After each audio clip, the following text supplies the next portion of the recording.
Shalom Aleichem, paz a todos ustedes, bienvenidos una vez más al Ministerio por Amor de Sion No Callaré. Hoy traemos, como es habitual, el estudio semanal, la Parashá número 18. Esta semana tenemos la Parashá Mishpatim, que quiere decir ordenanzas, y la tenemos en el libro de Shemot, capítulo 21, Éxodo, hasta el 24-18. Y también está la Haftará, los profetas, que está en el libro de Jeremías, capítulo 34-8. Y antes de empezar vamos a recitar Birjot HaTorah, las bendiciones para el estudio de la Torah. Si la quieres recitar conmigo, eres bienvenido. Baruch atah Adonai Eloheinu melech haolam asher kideshanu b'mitzvotav v'tzitvanu la'asok b'divrei Torah. Bendito eres tú, Adonai, nuestro Elohim, Rey del universo, que nos santificas con tus mandamientos y nos ordenas sumergirnos y ocuparnos en las palabras del estudio de la Torah. Amén, ve amén. Bueno, vamos a hacer un pequeño recordatorio de la semana anterior. Vimos cómo el suegro de Moshe se acercó al pueblo de Israel después de haber oído todos los prodigios y maravillas realizados por la mano de Adonai. Después de una larga conversación, Moshe le cuenta a Yitro cómo había hecho el Eterno con su pueblo para sacarlos de Egipto. Yitro, recordemos que era sacerdote de Madián, era un sacerdote pagano, y deja el paganismo reconociendo al Elohim verdadero y se convierte al Elohei Israel, dejando a sus dioses falsos a los cuales adoraba. Yitro seguidamente aconseja a Moshe de cómo atender a todo Israel con las disputas y contiendas en el campamento, pues Moshe se sentaba todo el día para juzgar los casos y los problemas que había dentro de más de 2 millones de personas. Hasta ese momento donde Moshe pone jueces en Israel, constituido por los 70 ancianos, como conocemos el Sanedrín, y distribuye a los 600.000 hombres de guerra bajo jefes de 50, de 100 y de 1000, creando un orden en el campamento donde finalmente es entregada las 10 palabras Aseret HaDevarim después de la purificación del pueblo en el Sinaí, con la inmensa manifestación de Elohim hablando con voz audible a su pueblo Israel. Y ahora ya vamos a entrar con la escritura y nos vamos directamente a Éxodo 21 del 1 al 4, que voy a leer para todos ustedes. Y estos son los decretos que les promulgarás cuando compres un siervo hebreo. Servirá 6 años, pero el 7º saldrá libre gratuitamente. Si entró solo, saldrá solo. Si tenía una mujer, entonces su mujer saldrá con él. Pero si su señor le dio mujer y ella le dio a luz hijos e hijas, la mujer y sus hijos serán de su señor. Él saldrá solo. Mas si el siervo dijera insistentemente: yo amo a mi señor, a mi mujer y a mis hijos, no saldré libre, entonces su señor lo acercará ante Elohim y lo hará llegar a la puerta o a la jamba de la puerta, y su señor le perforará la oreja con un punzón y él le servirá para siempre. Muy bien. Después de la salida de Egipto, el Eterno debe poner unas condiciones, normas de convivencia para todo el pueblo. Aquí se dirige a los esclavos primeramente, pero ante todo quiero explicar qué quiere decir estas palabras en la Torah. Vamos a ver qué es mitzvah, mishpah, hok y edá. Vamos a estudiarlas y a desglosarlas para que entendamos de qué estamos hablando. La relación entre estas 5 palabras son muy importantes y las vamos a estudiar por separado. Primeramente vamos a ver la palabra Torah, en plural Torot, que significa instrucción o instrucciones. norma, ley. Esta palabra viene de la raíz yará, señalar. Hace referencia a varias cosas. Estas son las más importantes. O una instrucción cualquiera. Por ejemplo, tenemos en el libro de Proverbios, capítulo 3, verso 1, que dice así: Hijo mío, no te olvides de mi instrucción, mi Torah. La segunda palabra que tenemos es mitzvah, en plural mitzvot, que quiere decir mandamiento o mandamientos. En términos general, para todo tiempo de mandamientos, viene de la raíz savá, que significa ordenar, encomendar, encargar o mandar. Mishpat, el plural mishpatim, significa sentencia, norma, decreto, costumbre, proceso judicial, derecho, jurisdicción, modelo, y viene de la raíz safat, que significa juzgar, hacer justicia, gobernar. El sustantivo es shofet, que es juez. Vamos con la siguiente palabra. Jok, en plural, hukim, que significa límite, tarea, porción, obligación, mandato, y viene de la raíz hakak, que significa grabar, determinar, mandar. Esta palabra aparece también de forma femenina como juká en el plural jukot. Y la última palabra, edá, en plural edot, que significa prueba o testimonio. La Torá de Moshe, la Torá es la instrucción general que fue dada desde el cielo por medio de Moshe. Los mitzvot son los 613 mandamientos que hay en la Torá de Moshe. Hay 3 diferentes tipos de mitzvot dentro de estos 613 que son mishpatim, hukim y edot. Los mishpatim son los mandamientos de carácter social, que regulan todo tipo de relaciones sociales dentro de los Bene Israel. Los hukim son mandamientos que son difíciles de entender para carecer de explicación. Los edot son mandamientos acerca de ciertas marcas distintivas para el pueblo de Israel. Por ejemplo, vamos a poner la mezuzá, los sisiyot o los tefilim. Vamos a leer una escritura donde nos ayudará a entenderlo mucho mejor. Devarim 4, 44-45 nos dice así: Esta es pues la ley, la Torá, que Moshe puso delante de los Bene Israel. Estos son los testimonios edot, los estatutos hukim y las ordenanzas mishpatim que Moshe dio a los hijos de Israel cuando salieron de Egipto. Desde mi entender, era necesario explicar esto, además que nos ayudará a entender mejor el texto que vamos a estudiar seguidamente. En el texto que encontramos la palabra mishpatim, la cual son las leyes sociales que rigen la sociedad de Israel. Ya se habían entregado las 10 palabras, los 10 mandamientos, como conocemos en el mundo cristiano, de una forma audible desde el monte Sinaí. Estas 10 palabras son el resumen de todos los 613 mandamientos, los cuales iban a ser entregados al pueblo de Israel.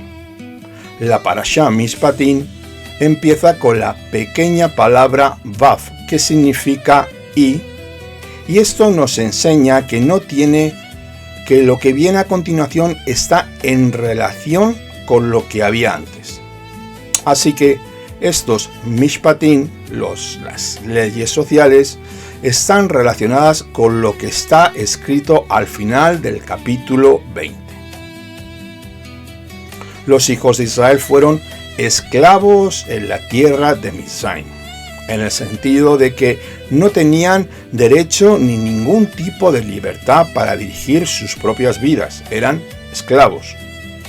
tenemos que entrar en el contexto hebreo, como digo siempre, ponernos las gafas hebreas para poder entender qué es lo que Adonai iba a estipular con su pueblo.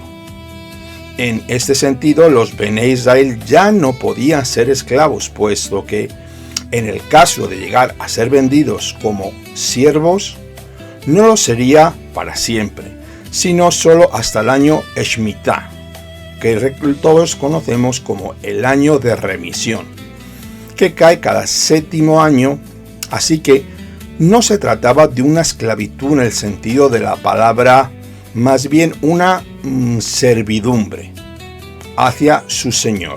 No era la esclavitud que sufrían tal sucedió en Egipto. Ellos, con ese tipo de servidumbre, estos siervos tenían derecho a vivienda, tenían derecho a ropa, tenían derecho a lo necesario, la comida y lo necesario para la vida cotidiana personal, pero nada más, a cambio de un servicio de 24 horas al día a su señor. Desde el verso 5 tenemos al esclavo que no quiere marcharse de la casa que acabamos de leer. La casa de su amo, después de haber servido durante sus años correspondientes y ser liberado por el año Shemitah, el año de redención después de 7 años, y quería quedarse con él para siempre. Este siervo, vamos a llamarlo así, con un pendiente delante de los jueces de Israel, era marcado y se le pondría un aro o pendiente en la oreja. Esto sería la palabra esclavo por amor. En el griego, doulos, un siervo o esclavo que quedaría por amor en la casa de su señor. Vamos a seguir con los versos 7 y 9 que dicen así. Cuando un hombre venda a su hija por sierva, no saldrá ella como suelen salir los siervos, sino agradará a su señor, al que había sido destinada. Dejará que la rescaten y no tendrá derecho a venderla a pueblo extranjero por haber sido desleal con ella. Y si la destina para su hijo, hará con ella el decreto para las hijas según está escrito. En el verso 7 vemos si una familia es muy pobre y tuviera que vender a su hija por temas de necesidad económica, la vendería antes de los 12 años para que en un futuro se casara con su señor o con el hijo del amo, y esta joven, esta niña, no podría ser redimida por el año Shemitah, el año sabático, como con sus hermanos. Si el amo de la sierva hebrea no quiere casarse con ella, según la intención inicial, o si el hijo no quiere casarse con ella, no podrá ser vendida a otro. Vamos con los versos 10 y 11 del capítulo 21, que dice así: si toma otra para sí, no disminuirá su alimento, ni su siervo, ni su deber conyugal. Y si no hace ninguna de estas 3 cosas con ella, entonces ella saldrá gratuitamente sin dinero. Aquí tenemos el deber del marido de mantener estas 3 cosas que acabamos de leer como deber conyugal. Rashi nos hace una anotación sobre estas 3 cosas que serían destinadas para la esposa, tanto para su hijo o para reducirle del monto del rescate, con lo cual ella hubiera salido libre. Si el amo, por ejemplo, no hace una de estas 3 cosas por ella, tendrá que salir libre sin que se pague un dinero de rescate por ella. Adonai ya cuidaba de las mujeres en aquel tiempo de una forma muy especial. Mira lo que dice el verso 12. El que hiera de muerte a otro, ciertamente morirá. Estos mishpatim, estas leyes sociales, las leyes sociales dictan sentencias por hechos concretos. El Elohim de Israel ha delegado al hombre la autoridad de ejecutar su ira contra ciertos crímenes que se cometan. Un tribunal humano puede emplear la justicia de Adonai hasta cierto grado, pero puede fallar porque hay que tener en cuenta los motivos del interior de la persona, la cual comete un crimen, para poder dar una sentencia exacta. Y solo Elohim, el juez justo y verdadero, conoce el corazón de cada uno. El fundamento del trono del Eterno es, en primer lugar, la justicia, y esto es algo que vamos a hablar sobre ello para que lo tengamos claro, y no la misericordia, como muchos se intentan predicar en el mundo cristiano. El fundamento y lo primero para Elohim es la justicia, y esto vamos a leerlo y a comprobarlo con una escritura. Salmo 97.2 nos dice así: nubes y densas tinieblas le rodean, justicia y derecho son el fundamento de su trono. El reinado del Mesías será establecido sobre la justicia, primeramente, y el amor del Padre sobre toda su creación. Elohim, dentro de su perfección entre el amor y justicia, ejecuta toda acción divina de una forma equilibrada, sin ningún tipo de fallo, como un juez y creador del universo, siendo estos dos los pilares, parte de su ética divina, las cuales serán finalmente establecidos en el reino mesiánico por Yeshua HaMashiach, bendito sea su glorioso nombre. Vamos a leer un ejemplo que nos dice en el profeta Isaías, capítulo 9, verso 7. El aumento de su soberanía y de la paz no tendrán fin sobre el trono de David y sobre su reino, para afianzarlo y sostenerlo con el derecho a la justicia desde entonces y para siempre. El celo de Elohim de los ejércitos hará esto. Si Adonai juzgara solamente con la justicia, no quedaríamos ni uno. Esto creo yo. Su misericordia nos cubre y ayuda, entendiendo que solo somos carne y que somos arrastrados por el pecado en nuestras debilidades, contra el cual luchamos con uñas y dientes diciendo no al Yeser hará, a la mala inclinación de nuestro ser, según nos dice el libro de Hebreos capítulo 4, verso 16. Así nos dice: por tanto, acerquémonos con confianza al trono de la gracia para que recibamos misericordia y hallemos gracia para la sabiduría, para la ayuda oportuna. La bondad y la misericordia se emplea primeramente sobre los que se arrepienten de sus pecados. Así nos lo dice Rabbi Shaul en el libro de Romanos 11:22. Mira lo que dice Rabbi Shaul: mira pues la bondad y la severidad de Dios, severidad para con los que cayeron, pero para ti, bondad de Elohim si permaneces en su bondad. De lo contrario, también tú serás cortado.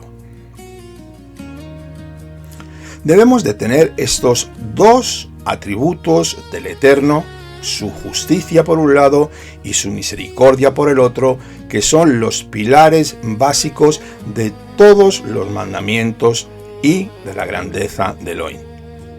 Podremos entender cómo se debe emplear la Torá, la instrucción divina, en la sociedad. La justicia es la base, pero si el hombre muestra señales de arrepentimiento, o si tal vez cometió los actos malignos sin intención, tendrá que recibir la misericordia. Si una sociedad no tiene la justicia como base, se hundirá por la corrupción.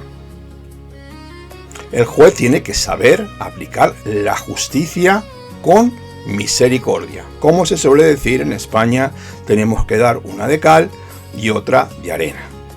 Tenemos que ser equilibrados en nuestros juicios, pues todo preso debe ser de alguna manera restaurado. Este es el propósito de Elohim en la vida del ser humano, la restauración. Por eso vino el Hijo de Elohim para restaurar al hombre y no para condenarlo. Siempre debe haber un arrepentimiento. Y el que no diga lo contrario, no encontrará la misericordia de Dios.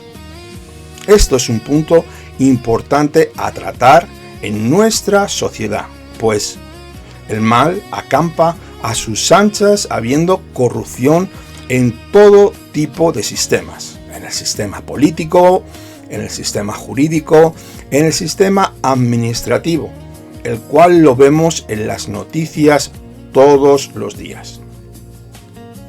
Tengo una referencia para leer para todos ustedes en el libro de Proverbios 14:34 que nos dice así: la justicia engrandece a la nación, pero el pecado es afrenta para los pueblos.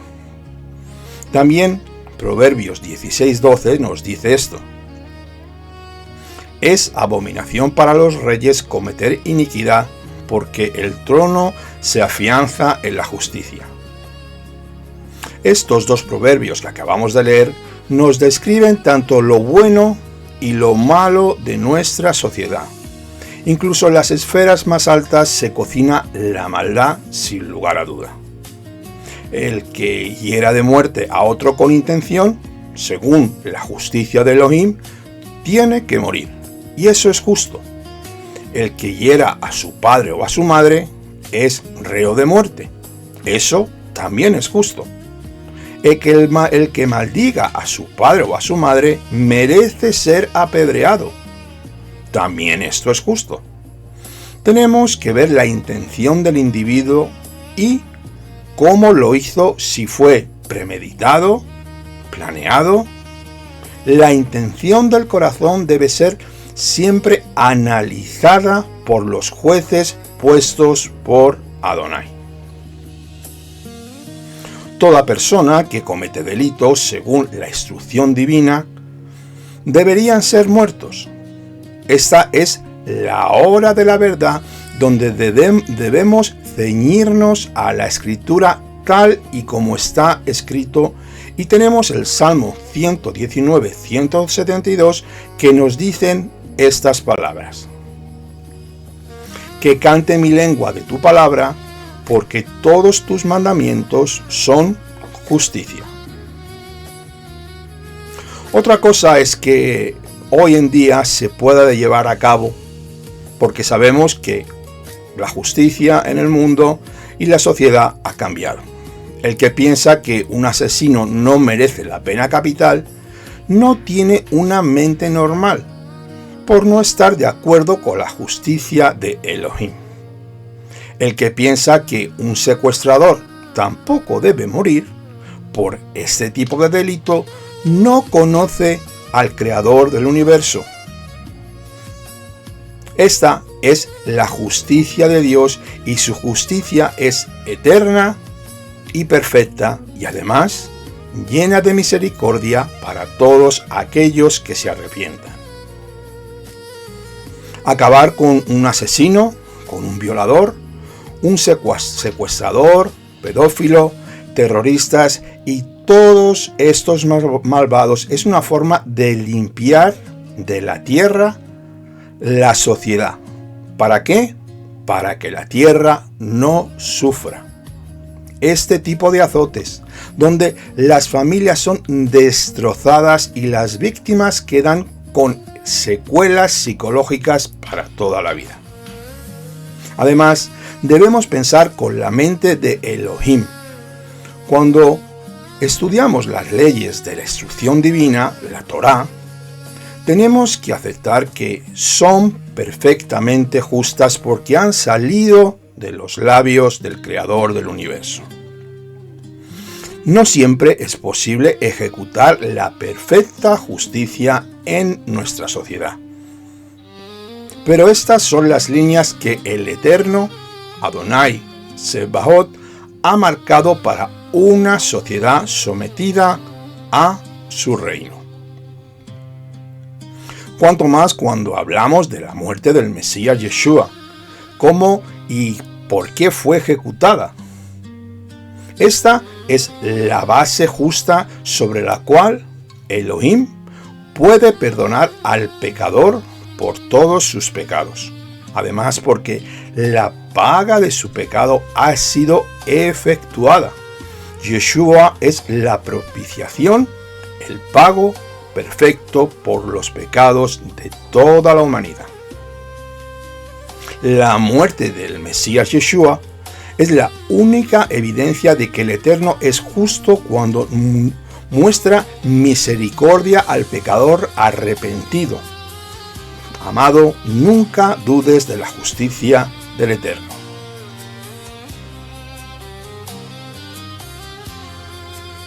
Seguimos con los versos 15 hasta el 27 del capítulo 21, y quien dice así: quien golpea a su padre o a su madre será muerto irremisiblemente. Quien secuestre a una persona, ya sea que la venda o sea hallada en su poder, será muerto irremisiblemente. Quien maldiga a su padre o a su madre será muerto irremisiblemente. Como he dicho anteriormente, estos versos 16, 17, si no ha sido con intención o premeditado, esto no será así. El verso 17 Yeshua lo explica y lo define en el libro de Mateo 15, verso 4, y también Marcos 7:10. Mira lo que dice aquí Yeshua. Cuando alguno hiera a su siervo o a su sierva con la vara y muera bajo su mano, ciertamente será vengado. Pero si sobreviviere un día o dos, no será vengado, porque él es propiedad suya. Esto lo dijo el Eterno. Tenemos que entender que el castigo es la pena capital por medio de la espada. ¿Dónde lo tenemos esto? Levítico 26-25. Donde aparece la misma palabra en hebreo nakam, que quiere decir en español venganza. El siervo y la sierva a los cuales se refieren aquí no son hebreos, porque el verso 21 dice que son propiedad de su amo, lo cual no sería en caso de un siervo hebreo. Si el esclavo muere después de 24 horas, no se considera asesinato, en el caso si no hubiera sido su esclavo. Vamos con los versos 22 al 25. Si unos hombres riñen y hieren a una mujer encinta y sus hijos salen sin haber más daño, ciertamente serán multados, según lo que el marido de la mujer imponga sobre ellos y les sea impuesto por los jueces. Pero si se produce una desgracia, entonces darás vida por vida, ojo por ojo, diente por diente, mano por mano, pie por pie, quemadura por quemadura, herida por herida, contusión por contusión.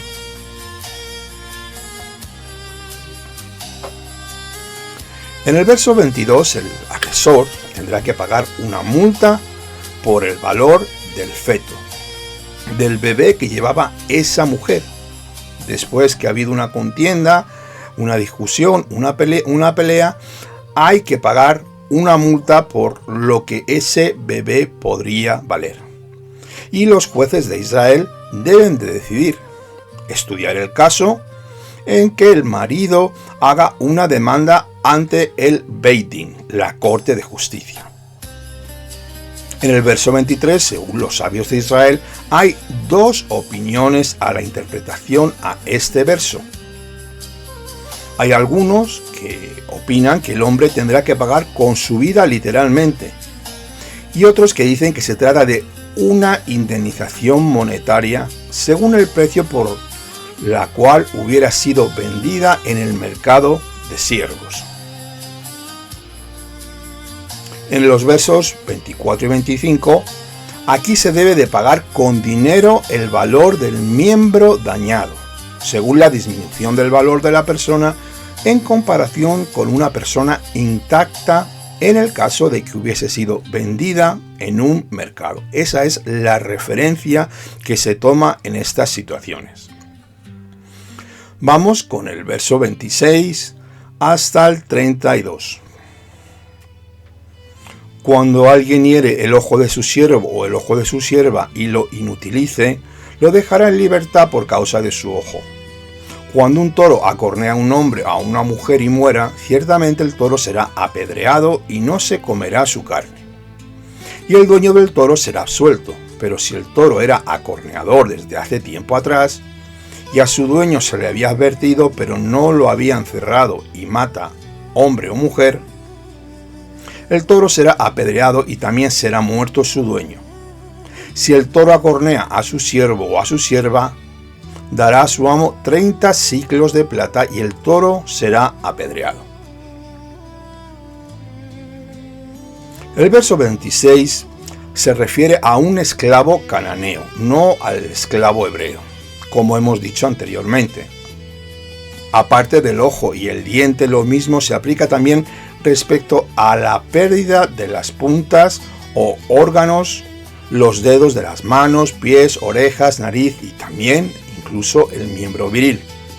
Rashi nos hace una aclaración, en este caso, el cielo dará la muerte al dueño del toro violento, en el verso 29, no el hombre.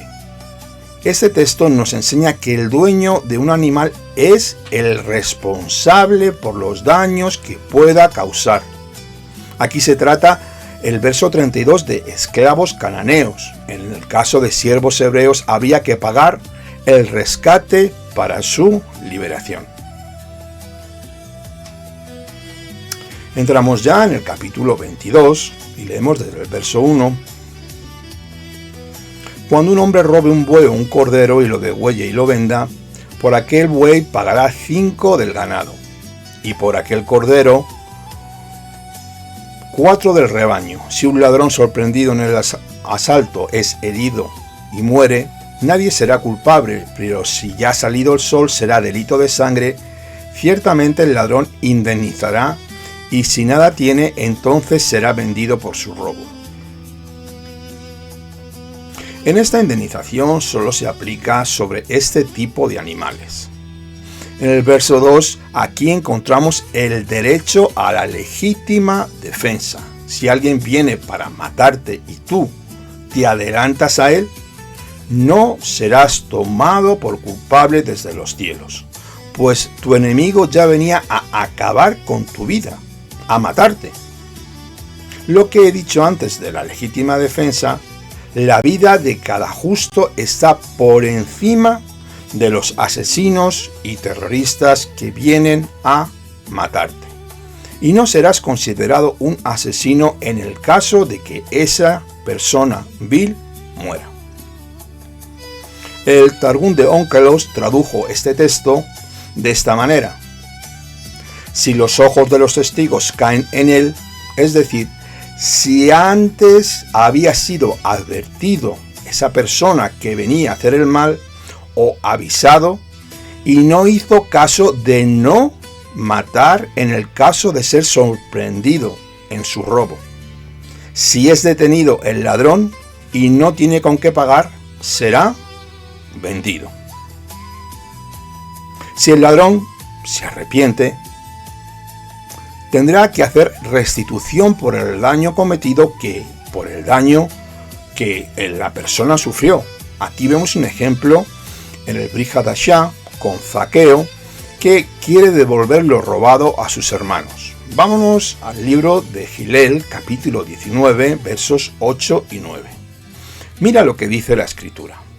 Y Zaqueo, puesto en pie, dijo al Señor Yeshua: he aquí, Adón, la mitad de mis bienes daré a los pobres, y si en algo he defraudado a alguno, se lo restituiré cuadruplicado. Y Yeshua le dijo: hoy ha venido la salvación a esta casa, ya que él también es hijo de Abraham. Amado hermano, si tienes algo que entregar en tu vida a Elohim de Israel y cometiste robos o daños físicos, cosas malas, estás obligado a restituirlos hasta donde te sea posible. Si no lo haces, tu arrepentimiento, desde mi humilde opinión, no es sincero.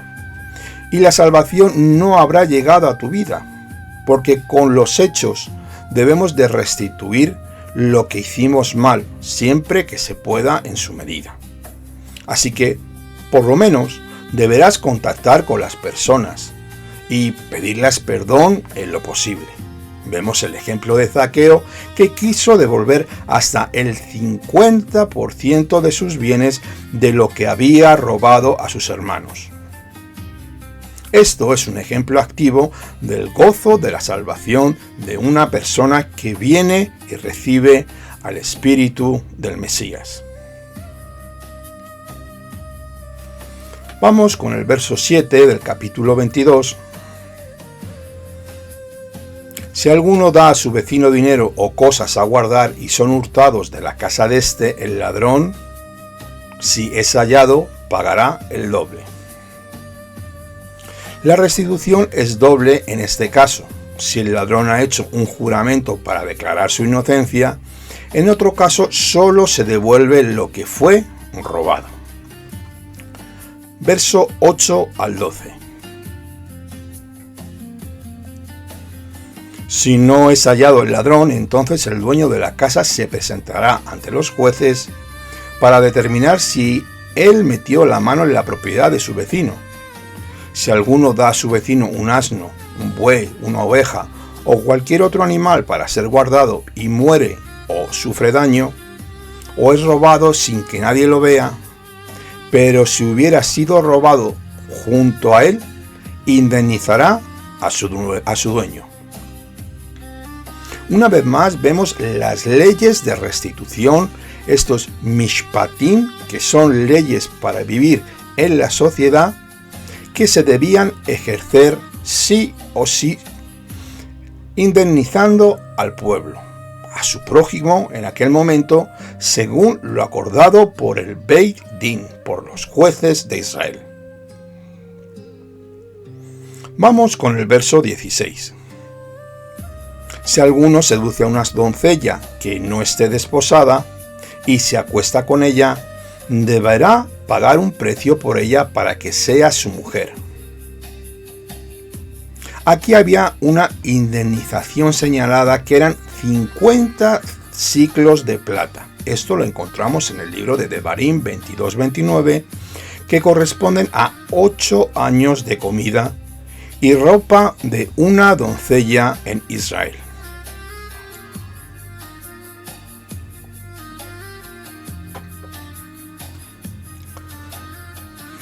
Versos 18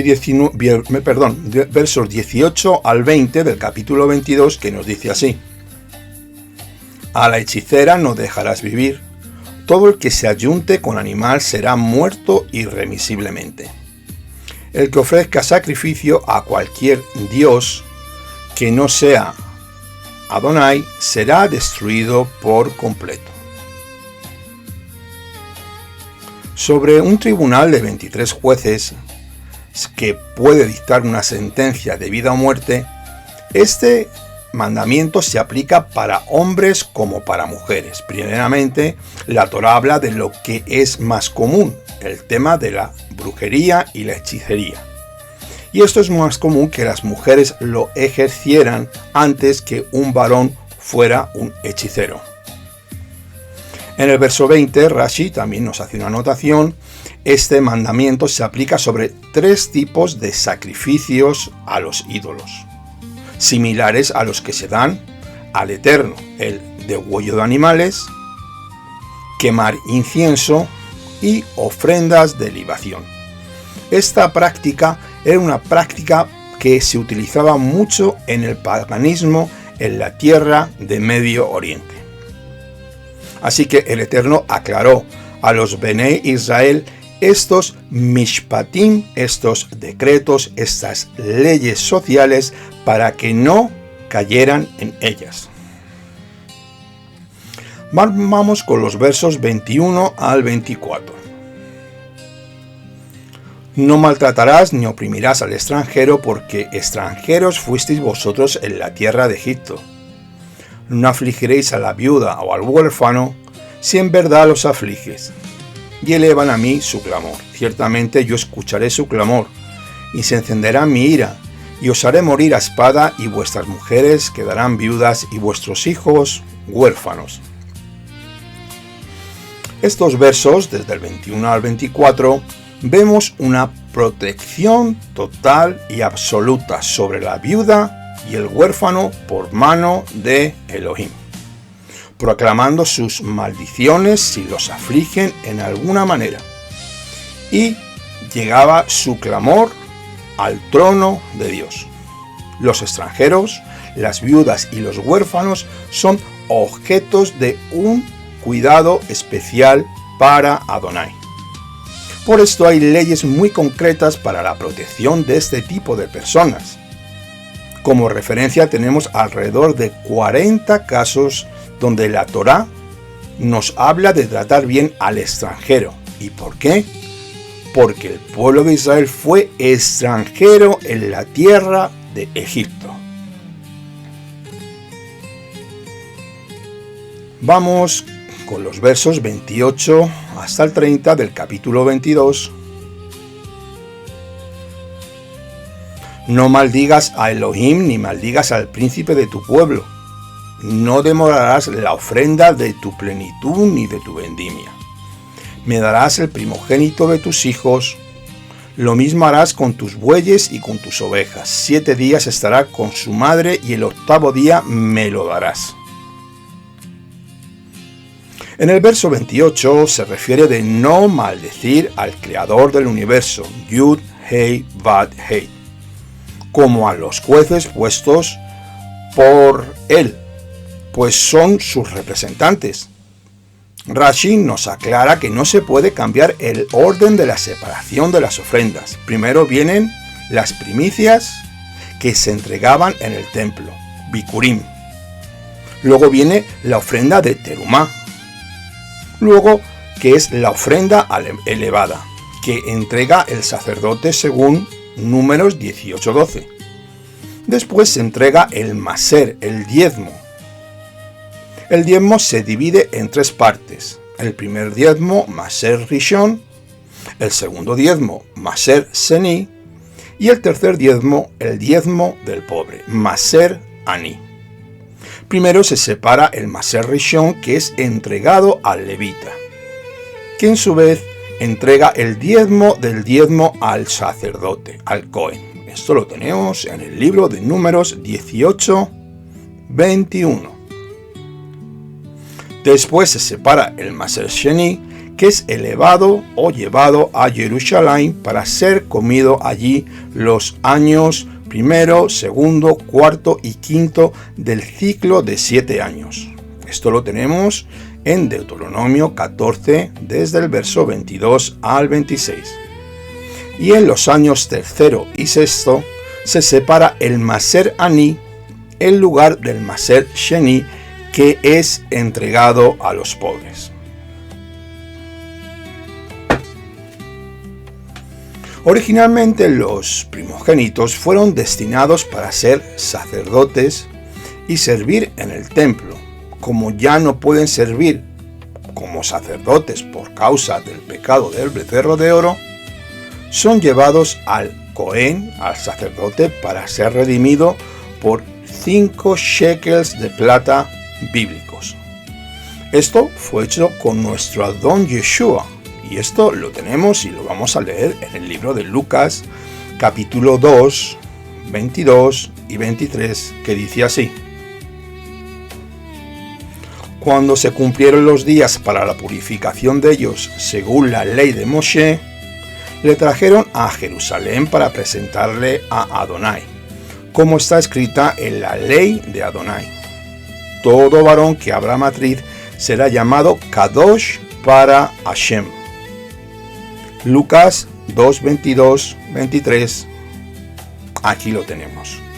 Y en el 22, 31 dice así: y seréis para mí hombres santos, no comeréis carnes despedazada en el campo, a los perros la echaréis.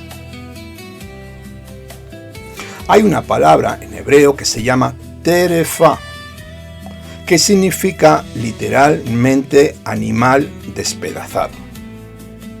Pero en la halajá judía el término implica todo animal limpio que haya sufrido una lesión mortal, sea muerto o que todavía quede vivo.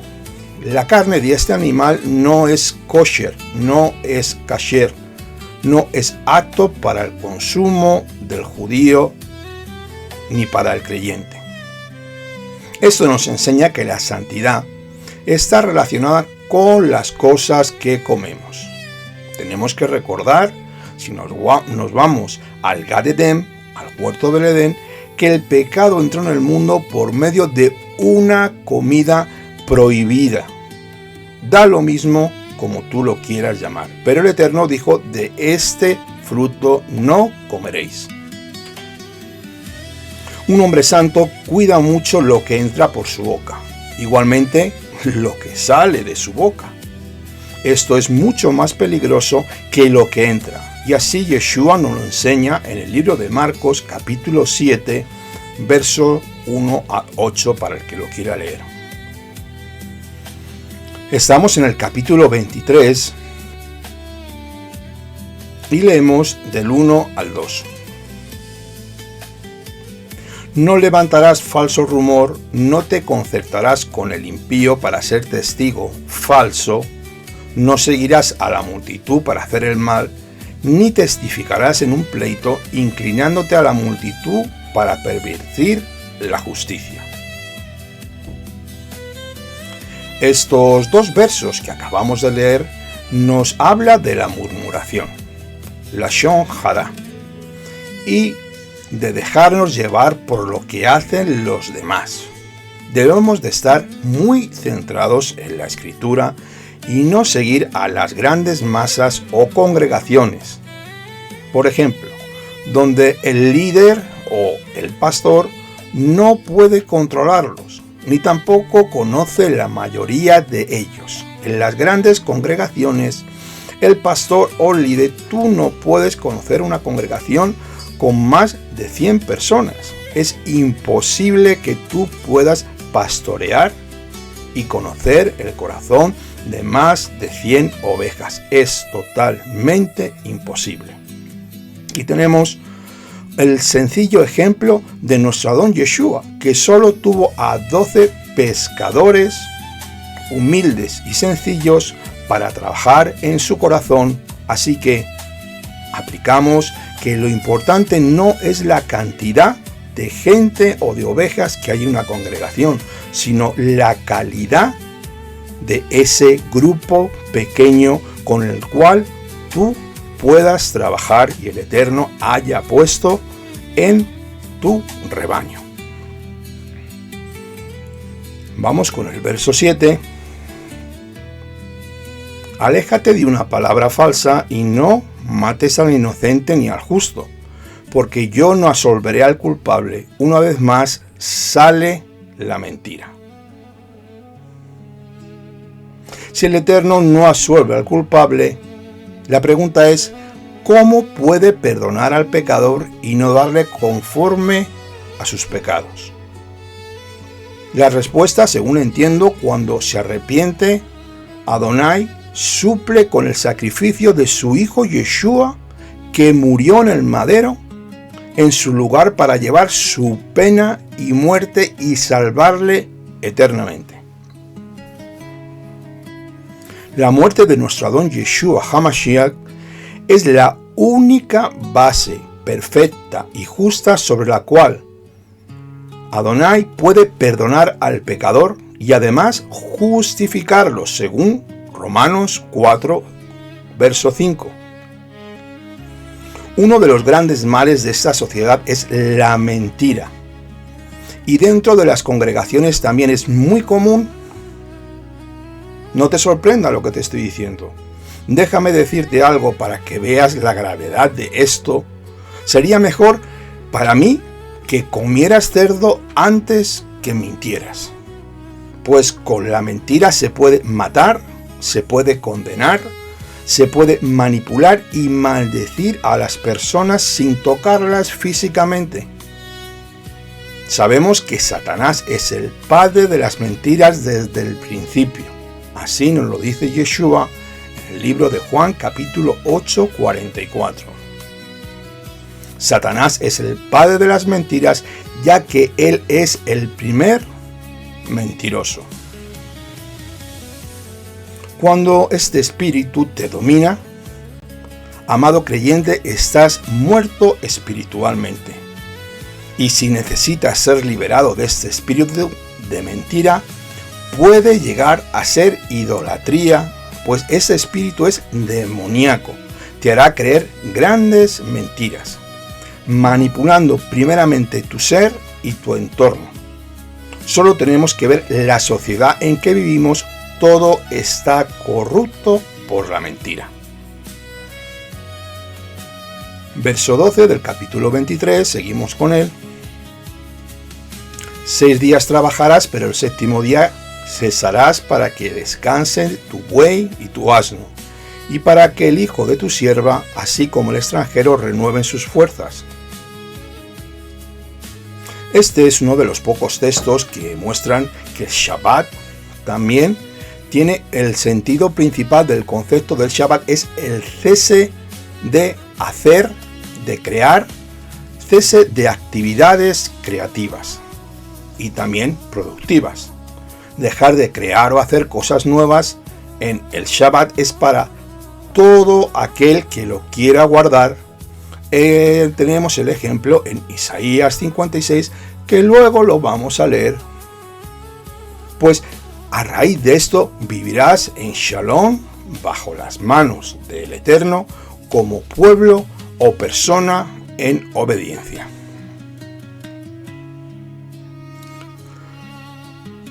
Verso 13 hasta el verso 18 del capítulo 23 dice así: Guardaos en todo lo que os he dicho. No invocaréis ni se oirán en tu boca el nombre de dioses extraños. 3 peregrinaciones al año celebraréis para mí. Observarás la celebración de los panes ácimos. 7 días comerás panes sin levadura como te ordené, en el tiempo señalado, el mes de Abib, porque en este mes salisteis de Egipto. No os presentéis ante mí vacíos. También observarás la fiesta solemne de la siega, de los primeros frutos de tus labores, de aquello que hubieres sembrado en el campo, y la fiesta solemne de la cosecha final del año, cuando hayas cosechado el producto de tus labores del campo. No ofrecerás la sangre de mi sacrificio con pan leudado, ni la grosura de mi fiesta quedará hasta la mañana. Vamos a ver la siguiente diapositiva, donde vamos a explicar estas 3 santas convocaciones.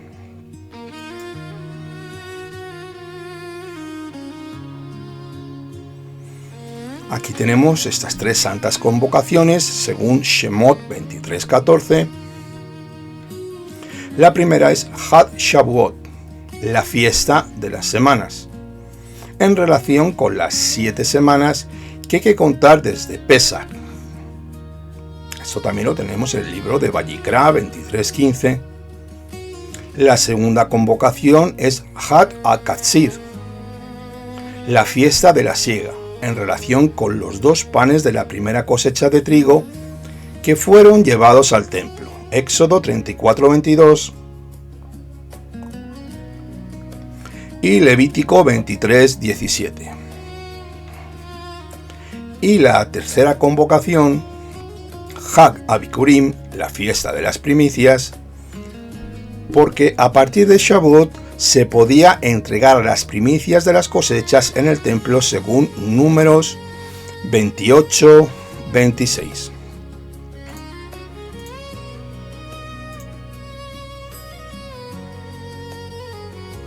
Cuando el Eterno dice aquí y utiliza esta expresión, mi sacrificio, esta expresión aparece solamente 2 veces en todo el Humash, en la Torá de Moshe. En Éxodo 34, aquí, que acabamos de leer, en el verso 14, y en Éxodo 34, 25. El único sacrificio que es llamado mi sacrificio es el de Pesaj. Este sacrificio nos conecta con la muerte del Cordero que quita el pecado del mundo, Yeshua HaMashiach, de una manera muy especial. El Eterno llama la muerte de Yeshua mi sacrificio.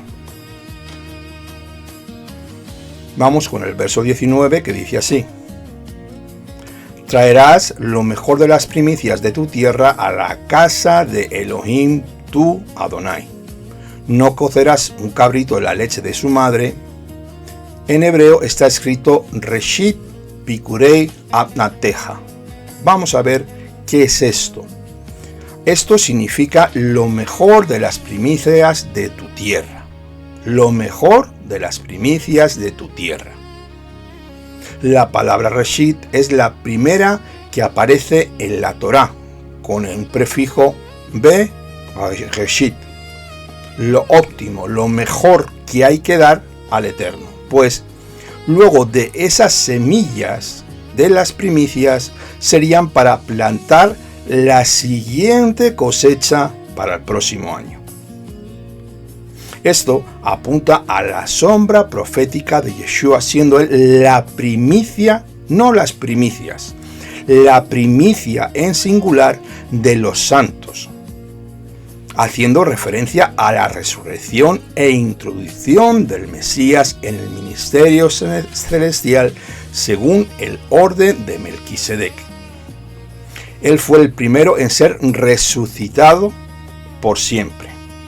Esto se cumplió cuando el Mesías fue introducido en el templo celestial después de ser resucitado, según el libro de Hebreos, capítulo 11, 9. Vamos a ver una diapositiva que nos habla sobre el tema de no cocer al cabrito en la leche de su madre. Vamos a ver la siguiente diapositiva para que podamos entender esto. Hay 3 prohibiciones según Éxodo 23, 19 que acabamos de leer, que dice que está prohibido cocer carne y leche juntos, comer carne cocinada en leche, obtener beneficio de esa mezcla, y esto lo encontramos también en Éxodo 34, 26 y Devarim 14, 21.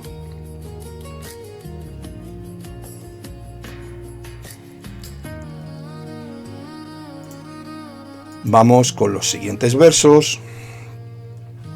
El verso 5 del capítulo 24 dice así: y envió jóvenes de los Bené Israel que ofrecieron ofrendas de abstención y sacrificaron novillos como ofrendas de paz a Adonai.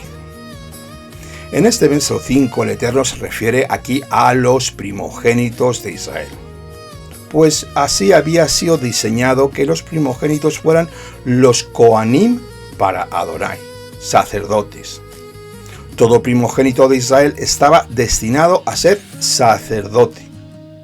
Recordamos una vez más que el Eterno quería un reino de sacerdotes para poder instruir primero internamente a su pueblo Israel, santificándolos, apartándolos como su especial tesoro. Esto lo vimos atrás en la parashá de la semana anterior, en el monte Sinaí. Esto iba a ser de una forma interna, y más adelante, como he explicado en alguno de mis estudios, también Israel tenía que ser luz a las naciones de una forma externa. ¿Para qué? Para que ellos también pudieran recibir, los goyim, los gentiles, la revelación de Adonai. Pues el Eterno ama a toda su creación, Y este sería el llamado para que muchos fueran prosélitos y recibieran la luz del Mesías de Israel, en la primera redención. Bajo estas ordenanzas, las cuales santifican, apartan y hacen diferente a todo ser humano, viviendo bajo la Torá, la instrucción, las ordenanzas dadas por Adonai a su pueblo, sin rechazar a nadie. Y la mejor prueba es siempre la palabra escrita dada por Akadosh Baruj Hu en Isaías 56:1, que voy a leer para ti, para que veas si tú verdaderamente en aquel momento podías ser parte de Israel. Mira lo que dice Isaías 56. Así dice el Eterno: guardad el derecho y practicad la justicia, porque mi salvación está próxima, y mi justicia pronto a ser revelada.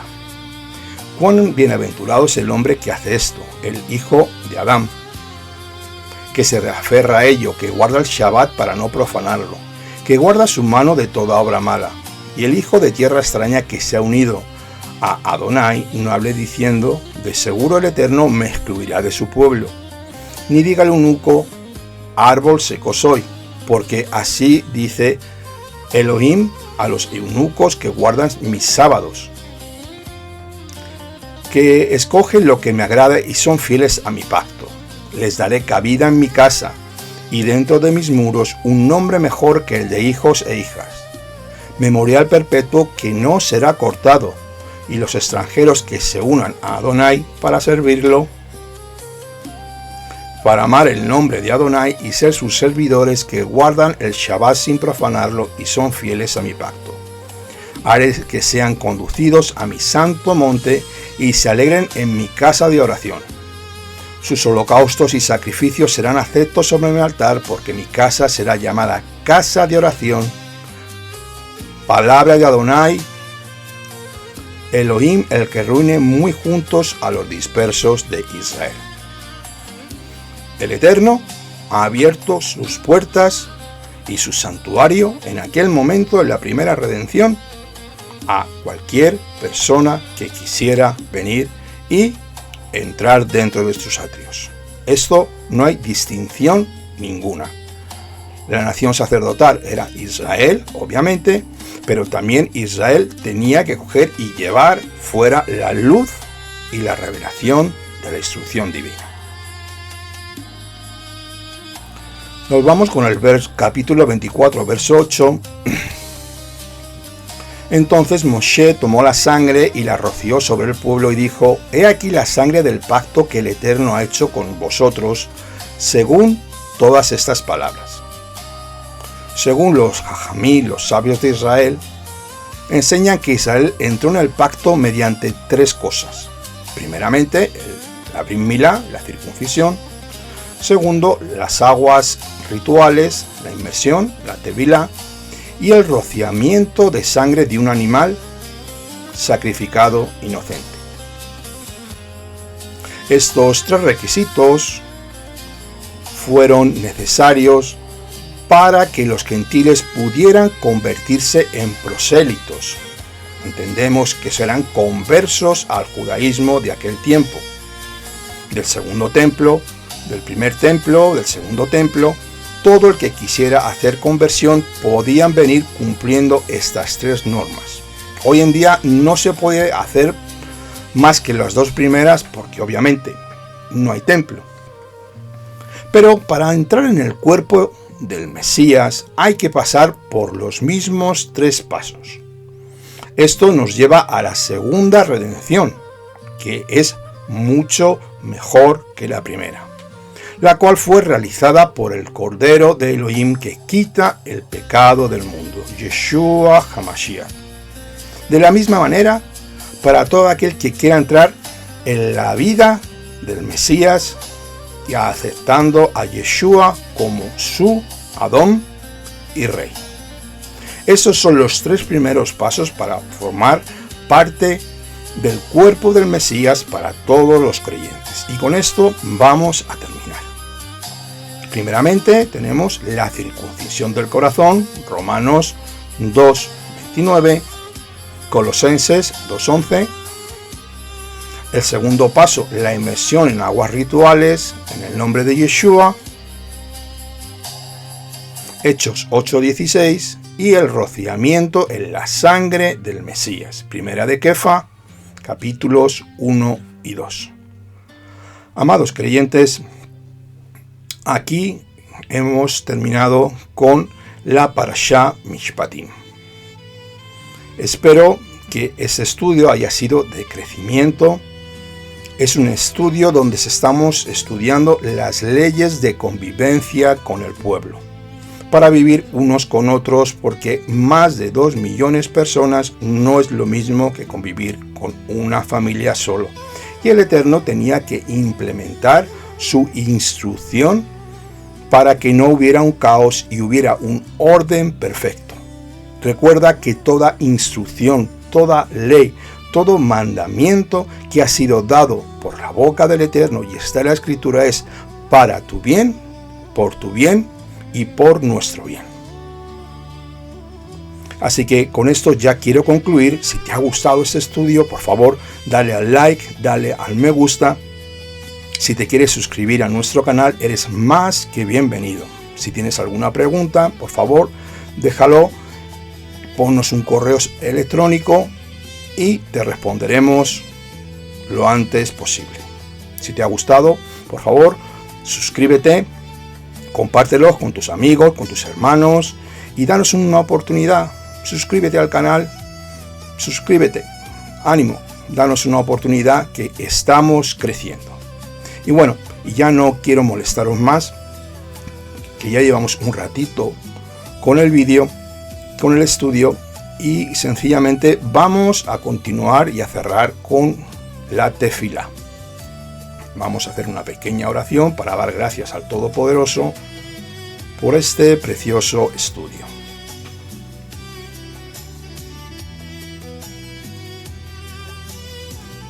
Si me quieres acompañar, eres más que bienvenido, amado hermano y amado hermana. Vamos a dar gracias al Todopoderoso, al Rey de Gloria. Avinu Sheba Shamayim, Padre nuestro que estás en los cielos, bendito sea tu glorioso nombre. Te damos gracias, Señor, Dios de Abraham, de Isaac y de Jacob, tú que vives en los lugares celestiales, tú que eres santo, santo, santo, que vives entre las alabanzas de tu pueblo Israel, que no hay nadie como tú, que haces misericordia a miles de millares todos los días, perdonándonos nuestros pecados, porque reconocemos, Señor, que somos débiles y pecadores y que cada día dependemos de ti, Señor. No podemos ser independientes ni autónomos, Señor, apartados de ti, Señor, porque el pecado nos intenta devorar como león rugiente, nos intenta apartar de ti. Pero tú, Señor, con el Espíritu que nos has dado, con el Ruach HaKodesh, nos santificas, nos empujas, nos levantas, nos animas, nos fortaleces, nos santificas, nos haces madurar y nos das revelación de tu bendita Torah por medio del Ruach HaKodesh. Bendito eres tú, Adonai, Señor, Padre de misericordias, que nos llenas con miles de millones de bendiciones, Señor, que nos proteges de todo mal continuamente, Señor. Gracias te damos, Señor. Que este estudio, Señor, pueda llegar a miles de millones de personas, que tú abras el entendimiento, Señor, que por medio del Espíritu de Yeshua, Señor, tú les des revelación a mis hermanos y a mis hermanas, que entiendan la importancia del mandamiento, del decreto, de la responsabilidad que hay detrás que tú has creado, Señor.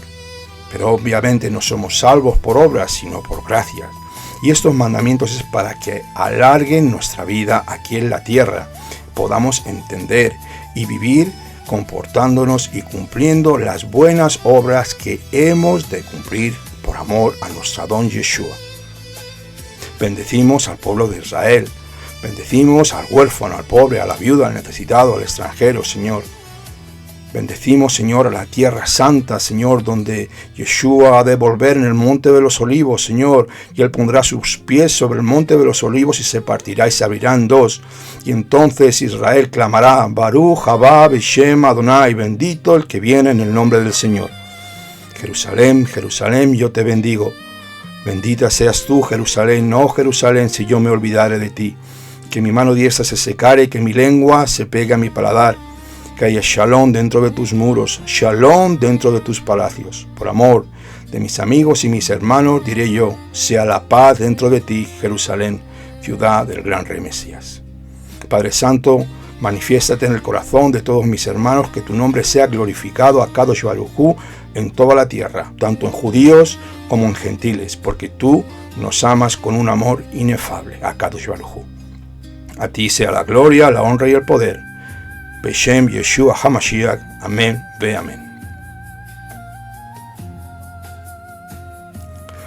Bueno, amados hermanos, pues aquí hemos llegado hasta el final de nuestro estudio. Muchas gracias por seguirnos, por estar este tiempo de estudio con nosotros. Y bueno, que tengan un precioso Shabbat Shalom, que sean bendecidos grandemente y que este día de Shabbat los santifiquen, gocen, dancen, alaben al Señor con todo su corazón, aprendan Torah y se amen en la verdad y en la instrucción de nuestro Adón Yeshua HaMashiach. Un fuerte saludo desde España. Kol Tuv, Shabbat Shalom, Shalom Aleichem. Bye bye.